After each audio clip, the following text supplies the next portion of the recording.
Hai Moms, kita mau lanjutkan ya pembahasan tentang 15 kesalahan yang masih sering dilakukan oleh ibu yang sedang hamil. Kalau kalian terlewat di bagian pertama dan kedua, bisa cek video yang ini sama yang ini ya. Nah, di sana sudah dijelaskan sekitar 7 kesalahan yang masih sering dilakukan oleh ibu hamil. Kita lanjut di bagian yang ketiga, video kali ini kita membahas kesalahan yang ke-8. Kesalahan yang masih sering dilakukan oleh ibu hamil adalah tidur dengan posisi terlentang.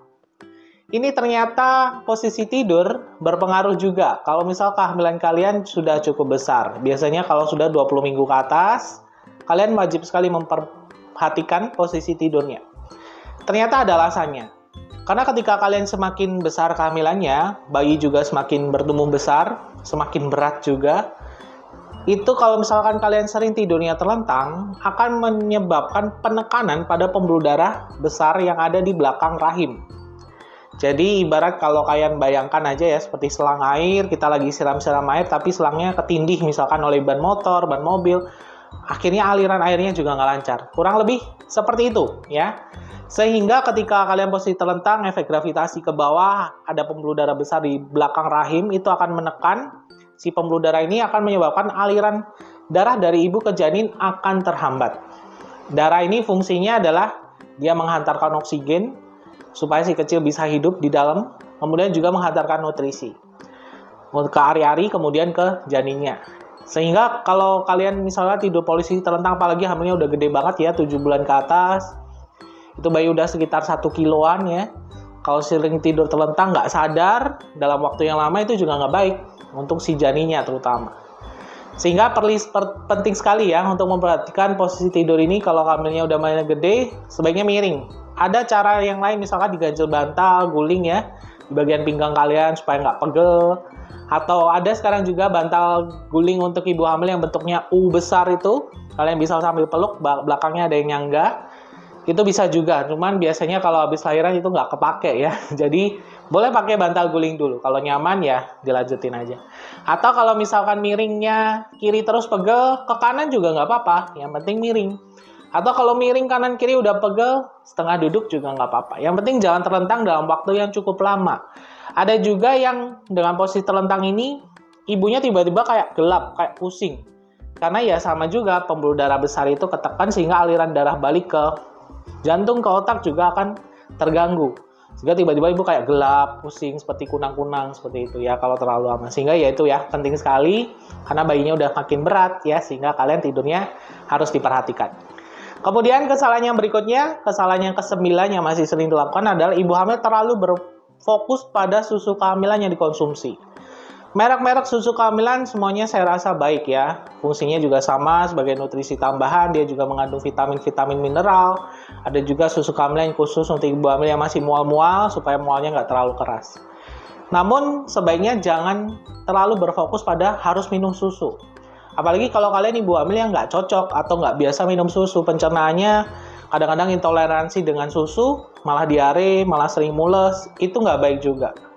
Atau kalau kalian misalkan makannya bagus ya, tidak ada masalah dengan makannya, nafsu makannya baik, vitamin kehamilan dari bidan atau dokter juga rutin dikonsumsi, sebenarnya susu ini sebagai tambahan, nggak wajib juga. Ada juga yang saya sering dapat cerita adalah, dok, saya makannya susah, tapi saya minum susu. Ya, itu sebenarnya boleh dilakukan, cuman kurang baik. Kenapa? Karena nutrisi dari susu tidak benar-benar mencukupi kebutuhan nutrisi harian ibu hamil. Ya, jadi mentang-mentang udah minum susu, akhirnya makannya disingkirkan. Jangan seperti itu. Tetap makan, itu adalah yang harus kalian utamakan. Karena makanan sehari-hari kalian, nasi dan lauk pauknya itu yang nanti menunjang pertumbuhan si janin dan juga kesehatan ibu. Susu sebagai tambahan. Semisal kalian nafsu makannya berkurang, ya, tetap usahakan makan. Tapi mungkin kalau misalkan kurang, coba saya bisa nih minum susu. Silahkan dikonsumsi, ya. Tapi jangan hanya susu saja, sehingga makannya enggak. Atau malah susu aja, vitamin-vitamin yang lain dari bidan dokter juga nggak dikonsumsi, itu juga kurang baik. Jadi susu sebagai tambahan ya. Jangan terlalu berfokus pada susu kehamilan. Semua merek bagus menurut saya, silahkan dikonsumsi jika kalian merasa perlu. Nah, sebelum kita lanjut ke kesalahan yang berikutnya yang masih sering dilakukan oleh ibu hamil, saya mau kenalin satu produk yang fungsinya bagus banget untuk kesehatan kulit. Mempercerah dan memutihkan kulit dari dalam. Saya kenalin kalian ke Madu Natsu. Madu Natsu ini adalah produk madu ya yang kandungannya sudah dicampurkan beberapa bahan herbal seperti lidah buaya, kunyit, jeruk nipis, dan bahan herbal lainnya. Yang fungsinya adalah mencerahkan kulit kalian dari dalam. Jadi buat kalian yang sering bermasalah dengan kulit kusam, kulitnya tampak kurang elastis, bisa nih mengkonsumsi madu natsu. Ini adalah suplemen yang aman dikonsumsi untuk mempercantik kalian dari dalam. Untuk informasi lebih lanjut tentang madu natsu, di mana belinya, di mana bisa dapetinnya, nanti linknya ada di kolom deskripsi di bawah video ini ya. Kemudian kesalahan yang berikutnya, yang ke-10 nih biasanya berkaitan dengan kebiasaan makan. Ada orang yang suka sekali makan makanan yang setengah matang atau bahkan mentah, ya. Terutama seperti telur, telur ayam, daging, ya, hewan-hewan ternak itu. Sebaiknya kita tidak boleh terlalu sering atau bahkan kalau bisa jangan. Kalau sedang hamil makan yang mentah-mentah seperti itu. Ada alasannya ya. Kalau makanan yang setengah matang atau mentah berarti dia tidak mengalami proses pemasakan yang optimal. Artinya bisa saja ada virus atau bakteri yang masih ada di makanan tersebut. Ibu hamil daya tahan tubuhnya rentan sekali. Ketika ada bakteri, ada virus masuk melalui makanan misalkan yang kurang dimasak dengan baik, mudah sekali menyebabkan masalah kesehatan. Ibu mengalami infeksi, dan resikonya paling buruk bisa menyebabkan prematur, bahkan ada juga yang menyebabkan cacat janin juga, ya, pecah ketuban, dan yang lainnya. Makanya ibu sebaiknya masak makanannya itu dengan kondisi yang benar-benar matang, ya, jangan setengah matang atau malah mentah. Misal, bakteri yang sering mengkontaminasi ya makanan hewan-hewan ternak yang tidak diolah dengan baik, tidak dimasak matang ya seperti toksoplasma. Itu bisa menyebabkan cacat pada janin, ya. Paling sering janin kepalanya jadi besar ya, hidrosefalus, itu yang bisa terjadi. Kemudian infeksi bakteri seperti salmonella yang sering menyebabkan tipes ya. Kemudian E. coli dan macam-macamnya, banyak sekali. Sehingga kalian wajib ya, untuk kalian yang hobi makan mentah-mentah sebaiknya dikurangi. Kalau sushi gimana? Sebenarnya sushi juga sama aja.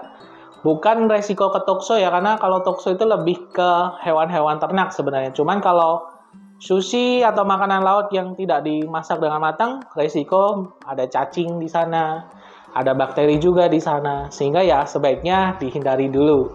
Kalau habis lahiran, silakan kalau memang hobinya makan yang setengah matang, boleh-boleh aja. Cuman kalau lagi hamil posisinya, ingat kalian menghidupi si janin, sehingga kalian harus juga memperhatikan jenis makanan yang kalian konsumsi. Jangan yang setengah-setengah, harus benar-benar matang dikonsumsi, yaitu malah justru bergizi nantinya.